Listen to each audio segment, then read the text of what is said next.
Hey guys, welcome back to my YouTube channel. ඉතින් උනාදගෙන අපේ family එකගේ බදුල්ලිය trip එක. ඉතින් මම YouTube channel එකේ මුලින් ඉඳන් ඉන්නගෙන යනවා. අදන්න මම මේ වීඩියෝ කලිනුත් දැම්මා. ඉතින් මම ආයෙ re-upload කරන්න ඉතින් මොකද ඒකේ පොඩ්ඩක් edits එන්න හොඳ නැහැ. අනිත් දැන් මම හිතුවා ඒ වගේ vlog එකක් දාන එක හොඳයි කියලා වෙනසකටත් එක්ක. ඉතින් මම YouTube channel අලුත් කෙනෙක් නම් දැන් subscribe කරලා join අපේ YouTube channel මේක ලස්සන vlogs බලන්න. ඉතින් බදුල්ලිය යන ගමන් තමයි ඉන්නේ. ඉතින් ඊට පස්සේ මේගොල්ලන් පණන් අපි ඉතින් බලාගෙන හිටියා.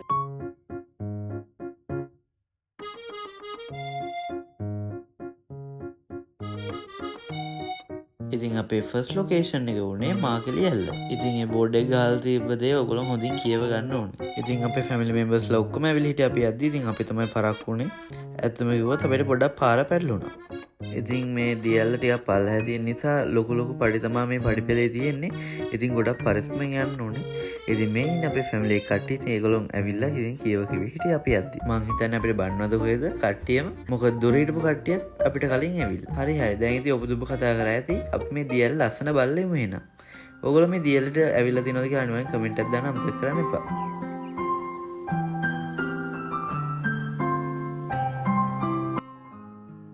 ඉතින් මේ පාලමක් තියෙන්නේ මාකලේ ළඟ තමයි. මේ පාලමට කියන නම නම් මතක නැහැ. කොහොම හරි මේ පාලමේ එක පැත්තක් සබරගම් පළාත, අනිත් පැත්ත බස්නාහිර පළාත. ඒක තමයි මේ පාලමේ විශේෂත්වය. ඉතින් ළමයි ඔයගොල්ලෝ මට බනින්න එපා. මේ වීඩියෝ පොඩ්ඩක් හෙල්ලෙනවා. මොකද මම මේ මුල් කාලේ ගත්ත නිසා.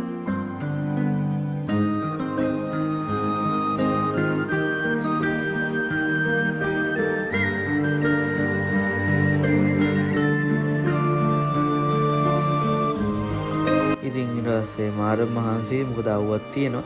ඉතින් ඒක නිසා අපි බීම් පැකට් එකකුත් බීලා අපේ හොටෙල් එකට යන පිටත් වුණා. ඉතින් අපි මේ දැන් හොටෙල් එකට ඇවිල්ලා ඉන්නේ.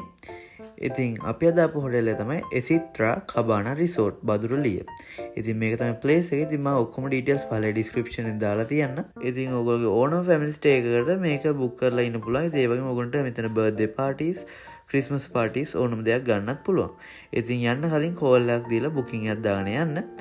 ඉතින් ඇත්තටම මට ඕන දෙයක් කියන්න ඕනේ. මෙතන සර්විස් එක නම් මාරම හොඳයි. ඒ වගේම වෙහිකල් පාක් කරන්නත් ලොකු ස්පේස් එකක් තියෙනවා. ඉතින් මම ඔයගොල්ලන්ට කියනවා ඔයගොල්ලන්ගේ ලස්සන ෆැමිලි ස්ටේ එකකට මෙතනට එන්න කියලා. ඉතින් අපි මෙතනට යද්දී මේගොල්ලන් පපාය ජූස් රෙඩි කරලා තිබ්බා. ඉතින් ඒක මාරම රසයි, මාරම රිෆ්‍රෙෂින්. ඉතින් එහෙනම් මම ජූස් එක බීලාම ඔයගොල්ලන්ට කබානස් ටික පෙන්නන්න එන්න. ඉතින් තව දෙයක් තමයි පොඩ්ඩක් වැඩිහිටි කෙනෙක්ට නම් ටිකක් යන්න අමාරුයි. මොකද මෙතන පඩිපෙළ ගොඩක්. ඉතින් කොහොම හරි පඩිපෙළ ටික නැග් ගත්තොත් ඉතින් ඊටු ටික යන්න අවුලක් නැහැ. ඉතින් එහෙනම් මම දැන් ඔයගොල්ලන්ට මේකේ ඩීටේල්ස් කියන්නම්. ඉතින් මේකේ ලොකු පූල් එකක් තියෙනවා. ඒ වගේ මේ කබානස් පහක් තියෙනවා. එක කබානක උඩරිම 6ක් හරි 7ක් හරි ඉන්න පුළුවන්.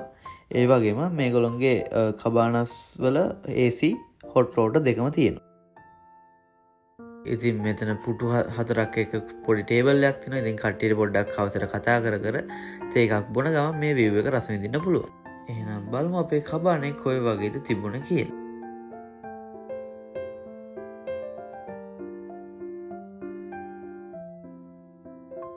මේ තියෙන අපේ රූම් එක. ඉතින් මේ බෙඩ් එක ලස්සනටම ඩෙකොරේට් කරලා තිබ්බා. ඉතින් අපිට ඊට පස්සේ වෝටර් බොටල්ස්, ඒ වගේම කෙටල් එකක්, ඒ වගේම කප්ස් තියෙනවා. ඉතින් මේ තියෙන්නේ බාත්රූම් එක. ඉතින් කියන්න ඕනේ මේගොල්ලන්ගේ රූම්ස් වගේම බාත්රූම්ස් මාරම ක්ලීන්. ඒ වගේම මේගොල්ලන්ගේ බාත්රූම් වල හොට් වෝටර් ෆැසිලිටිස් උත් තිබ්බා. ඉතින් ඒ වගේම අපේ බාත්රූම් එකේ ප්‍රයිවට් පූල් එකක් තිබ්බා. සමහර කබානස් වල බාත්රූම්ස් වල බාත් ටබ් තමයි තියෙන්නේ.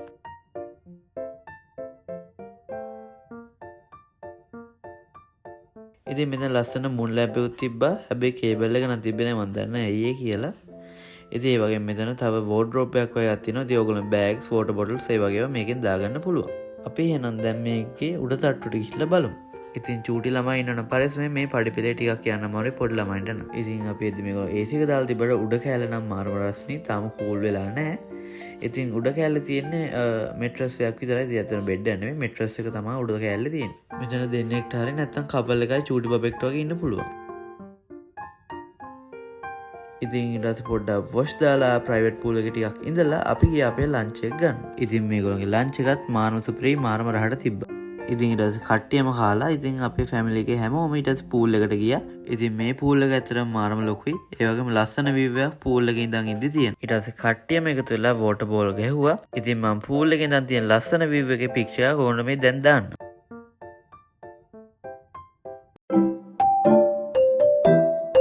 ඊට පස්සේ කට්ටියම පූල් එකෙන් නටලා අපි කට්ටියම අපේ ඩිනර් එක ගන්න. ඉතින් මෙතන මේගොල්ලෝ ලයිව් කොත්තු දානවා. ඒ වගේම කට්ටිය රෙඩි වෙලා ඉන්නේ පාටි එක ස්ටාර්ට් කරන්න. ඉතින් දැන් තමයි කට්ටිය හරියටම ඩ්‍රින්ක්ස් අරන් පාටි එක එන්ජොයි කරන්නේ. දෙයක් කියන අමුතුකුණා මේගොල්ලෝගේ තව ක්‍රිකට් ගහන දේවලුයි ඒ වගේම බැඩ්මින්ටන් ගහන එක්සර්සයිසුත් මේගොල්ලෝ ළඟ තියෙනවා. ඉතින් එන ඔයගොල්ලන් කම්මැලිකම යන්නත් එක්ක මම දැන් එතන ලයිව් සවුන්ඩ්ස් ටික දාන්න. ඉතින් මට ෂුවර් නැහැ වීඩියෝ කොපිරයිට් වැදෙද කියලා.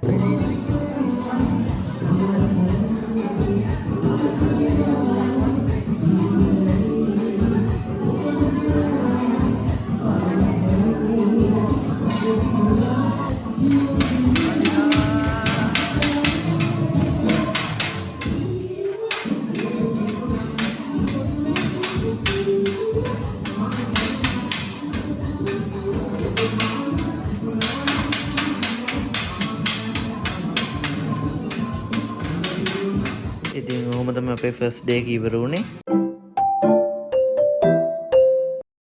good morning ළමයි. ඉතින් ඔන්න අපි උදේම අපේ බ්‍රෙක්ෆාස්ට් එක ගන්න. ඉතින් මම ඔයගොල්ලන්ට කලින් කිව්වා වගේ මේගොල්ලන්ගේ බ්‍රෙක්ෆාස්ට් එකත් මානව රහට හදලා තිබ්බා. ඉතින් ඔයගොල්ලන්ගේ ෆැමිලි ස්ටේ එකට ඔයගොල්ලන්ට කැමති විදිහට මේගොල්ලන්ගේ බ්‍රෙක්ෆාස්ට් එක arrange කරගන්න පුළුවන්. ඉතින් කාපේ බහින්නත් එක පොඩි රවුමක් ගියා මේගොල්ලන්ගේ ගාඩන් එකේ. ඉතින් මේක ඇත්තටම මා ලස්සන මේන්ටේන් කරලා තියෙන ගාඩන් එක.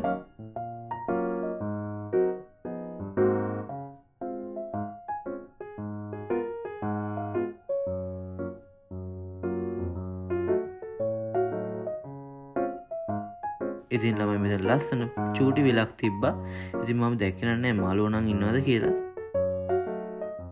ඉතින් ඊට පස්සේ අපේ ලන්ච් එක ගන්න අපිට කිංස් කියලා රෙස්ටුරන්ට් එකක් හම්බුණා කළුතර හරියෙන්. ඉතින් ළමයි ලන්ච් එක කිව්වට ගොඩක් හවස් වුණා. ඉතින් කෑම ඉවරෙන්නත් ලඟ වෙලා තමයි තිබ්බේ.